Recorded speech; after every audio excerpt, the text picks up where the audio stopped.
Bagi golongan pesara, persoalan yang utama ialah sama ada duit persaraan perlu digunakan semata-mata untuk perbelanjaan ataupun dilaburkan.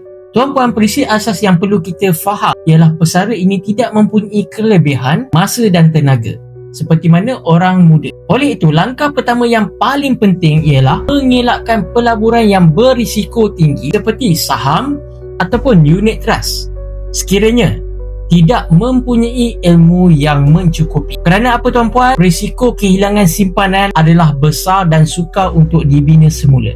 Tidak dinafikan, instrumen seperti ASB, tabung haji dan KWSP menawarkan dividen sekitar 4 hingga ke 5% tahun. Namun, simpanan ini masih dalam bentuk ringgit yang nilainya terdedah kepada inflasi, kestabilan ekonomi dan dasar kerajaan. Walaupun angka dividen kelihatan baik, kuasa beli sebenar simpanan boleh menyusut dari tahun ke tahun. Emas pula berbeza sifat dia.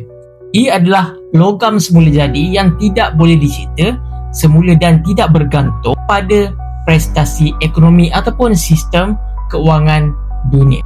Nilai emas ini terletak pada berat dan ketulinan dia, bukan pada janji pulangan.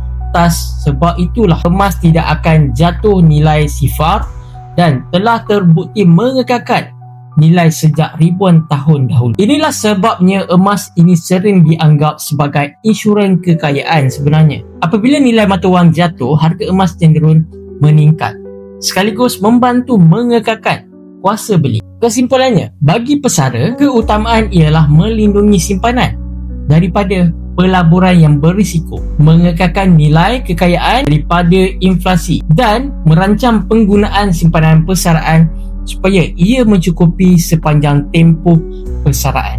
Bagi yang berminat untuk memulakan simpanan emas bersama Public Gold, anda boleh isi borang sign up untuk saya bantu anda daftar sebagai ahli dan bimbingan anda dalam cara dan langkah-langkah simpanan yang paling simple di Public Gold.